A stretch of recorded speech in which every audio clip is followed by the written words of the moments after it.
If you'd asked me if I ever thought I'd be sitting in a doctor's clinic waiting to find out if I was pregnant or not, I'd have laughed in your face. No 14-year-old ever wants to be in that kind of situation, and yet that's exactly where I found myself. It was one of those bright spring days, and I had to look at my feet because the sun was shining directly into my eyes. And, okay, I'll admit it, I was nervous. I looked up, squinting slightly, and the doctor was standing there, staring at me. He looked nervous too. Did that mean I really was pregnant?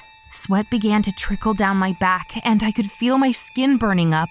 He asked me to follow him into the room, and without even looking at me, asked me to sit down.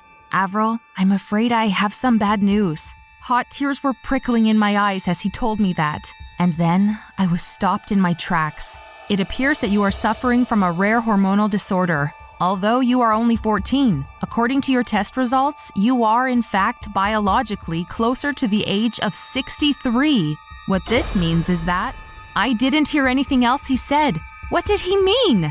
The room was spinning and I felt like I was going to pass out. 63?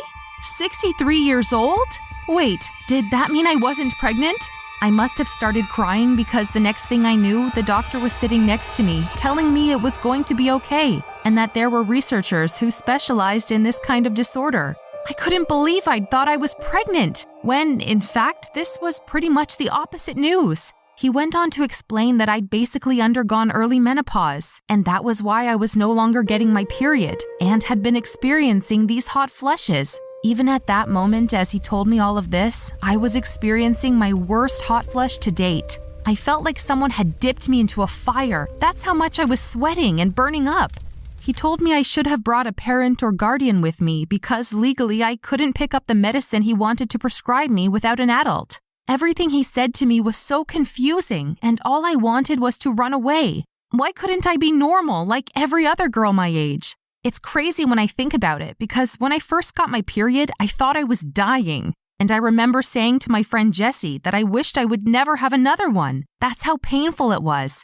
It felt like I was bleeding to death. And yet, as I walked away from the doctor's clinic, all I wanted was to get my period. Things could change so fast, and I cursed myself for wishing them away like that. Worse than hearing that I would never have children was the fact I had to tell my mom. I mean, without her, I wouldn't be able to get the hormone replacement pills. But what difference would they make anyway? I was a freak. How did my life come to this? A couple of months ago, I was just a normal teenage girl, complaining about school, crushing on boys, and hanging out with my friends. And now I was some old woman trapped in a young girl's body. Nothing could be worse than this, I told myself as I walked home, trying to drown out my feelings with loud music playing in my ears. And to think I'd been so naive to believe that I was pregnant. I mean, get a grip, Avril. I had put off going to the doctor for so long because I was so paranoid about it. The weird symptoms I'd been having started about 6 months ago. At first, my period disappeared. Then I started sweating a lot, and I could barely sleep because I just felt hot all the time, even in the middle of winter. I thought it was all in my head, but the more I thought about it, the more my body felt different inside. I stupidly mentioned it to Jessie one weekend when she was staying over, and she was like, "Avril, maybe you're pregnant." My cousin told me this story where a girl went swimming with some boys and she got pregnant. Like, for reals. I just laughed. I mean, come on. No one gets pregnant from that, right? Well, sooner or later, I started to believe it. I Googled my symptoms and everything pointed to pregnancy. I didn't want to go out and buy a test because I was sure the lady in the pharmacy would judge me. So that's why I went to see the doctor. I don't know what news I would have preferred, to be pregnant or this. When I got home, my mom's car was in the driveway. I had to pretend I'd been at school, even though I'd snuck out at lunchtime for my appointment. I walked in, my heart pounding with fear. What if she could tell something was wrong? Luckily for me, she was on a call, and so I slipped up to my room without her so much as even noticing. Once inside, I sank onto my bed and cried. I cried for how awful I felt, how scared I was to tell my mom, and then what about my friends? What would they even think of me? Suddenly, something I hadn't even thought of flickered through my head. Was I going to die? The doctor had said I was biologically similar to that of a 63-year-old. So what? Was I going to die in like 10 to 15 years? I wanted to punch something. This wasn't fair. I was only 14 years old. I had my whole life ahead of me, or at least so I thought. That night, I didn't even want to eat. I felt so empty inside. And I guess I was empty, right? There were no babies in there, no eggs waiting to become babies one day. I might as well be dead. I closed my eyes and climbed under the covers. I knew I wouldn't sleep, but maybe if I slept, I'd wake up and realize this was just one big horrible nightmare, and I was actually a normal girl after all. 5 minutes later, my mom's voice echoed through the house. I tried to block it out, but then I realized she was calling me. I really didn't want to deal with whatever problem she had right now, but if I didn't go down, she'd just continue to shout. My mom was pretty highly strung, being a single mom and having a busy job. She didn't exactly have the easiest time. I went downstairs, quickly glancing in the mirror to make sure my eyes weren't too swollen from all the crying. She was waiting at the bottom of the stairs and she had this manic look in her eyes. Had she been drinking? I knew she drank a lot these days due to stress, but this was something more. As she shouted at me, she almost spat. "Why on earth would you think it's okay to skip school, young lady? A little birdie told me she saw you at the doctor's clinic. What have you got to say about that? Something you're not telling me, is there?" I just stared at her. She had her hands on her hips and suddenly I felt so small and helpless. In a small voice, I told her I didn't want to talk about it. I expected her to leave me be, but instead she grabbed me by the arm and dragged me through to the lounge. "Tell me what's wrong right now or you're grounded," she yelled at me. "Mom, well, it's complicated." Then I burst into tears. Through my heaving sobs, I told her how I wasn't able to have kids, that I'd gone to the doctor because I'd been feeling weird. I didn't tell her the part about where I thought I'd been pregnant. She would have killed me. I then went on to explain that I needed her to sign something so that I could take hormone replacement pills for my menopause. "Menopause? You what? You mean I'll never be a grandma? You are a disgrace. What is wrong with you?" And at that, she also burst into tears. I couldn't believe her. I just told her I had some weird disorder, and all she was concerned about was that she wouldn't ever be a grandma. I ran to my room and slammed the door. My mom was acting like the most selfish person in the world. How was I even related to her?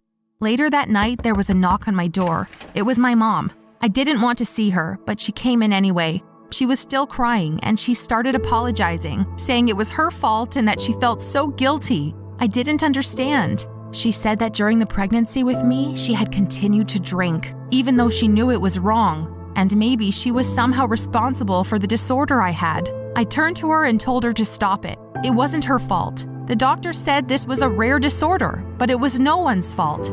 It just happened, and unfortunately, I was one of the unlucky ones. I knew there was no point in holding a grudge with Mom. I could die soon, I thought, and that's when I realized I couldn't live like this. I needed more information.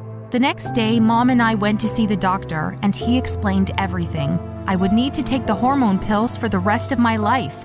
When he said this, I interrupted him and said, "Oh, what, you mean for the next 10 years? Because I'm going to die then, aren't I?" Both the doctor and my mom stared at me in horror, and then the doctor actually laughed. "Die?" he said. Avril, no dear. This is a serious hormone issue, but you aren't going to die. Yes, biologically you are 63, but you will still live to be a ripe old lady. And who knows, by the time you're 20, there might be some miracle cure to solve this. Don't give up hope. Easy for him to say. He wasn't the one with empty ovaries and the prospect of a future without kids. I felt like I'd been forced to grow up.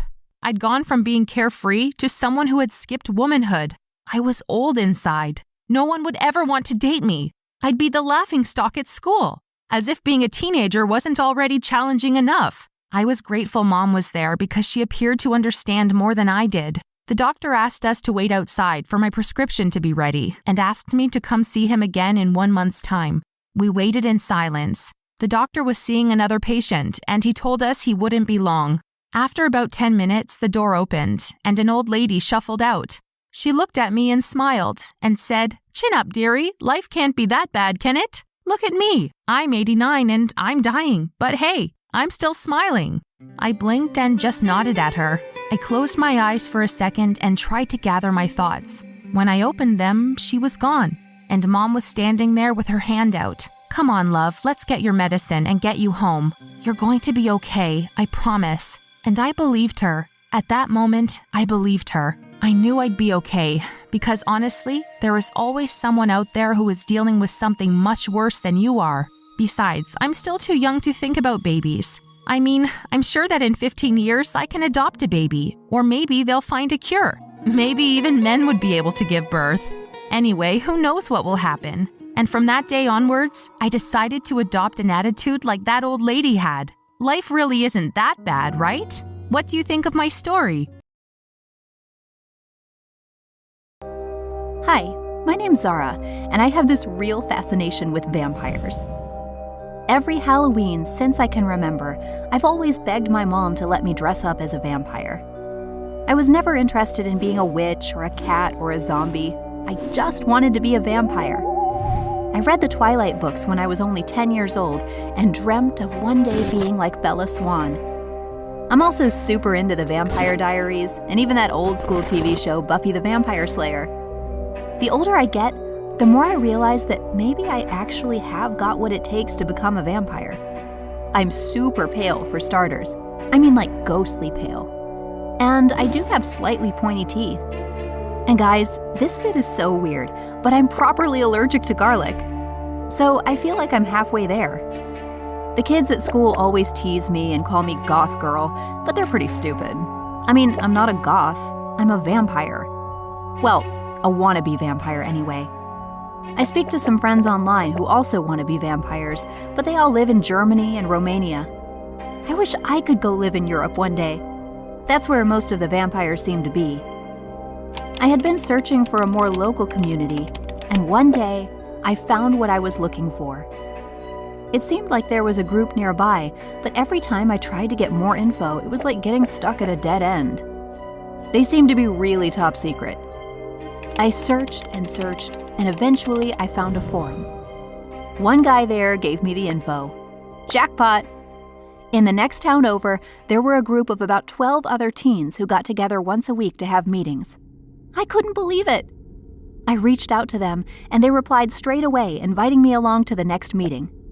All I had to do was give them the password that the guy had given me on the forum, and I was in. I was so excited for that first meeting. It took place at this hut in a forest on the outskirts of town. It was dark when I arrived, and I felt a bit scared, but I had to pretend I was fine or they'd think I wasn't for real. Vampires don't get scared. I walked in and took a seat next to this super skinny tall guy. He just happened to be the leader, and he asked me to stand up and prepare for my initiation. I thought maybe I'd just need to introduce myself, but there was more to it than that. Anyway, I don't really want to go into details because it was a bit graphic and it involved blood. But I did it, and I was initiated. During the next week, I found myself feeling less excited about the next meeting. Every time I thought about the people there, my stomach started to hurt. It didn't seem like being a vampire in real life was as cool as it was in the movies and books I loved. When the day arrived for the next meeting, I still went along because I didn't want them to think I was a chicken. When I arrived, there was a coffin lying outside. They told me that there was one step left in my initiation process. That if I really wanted to be a part of their community, I had to spend the night sleeping in the coffin, half buried underground. I laughed. Surely they were joking. But they weren't.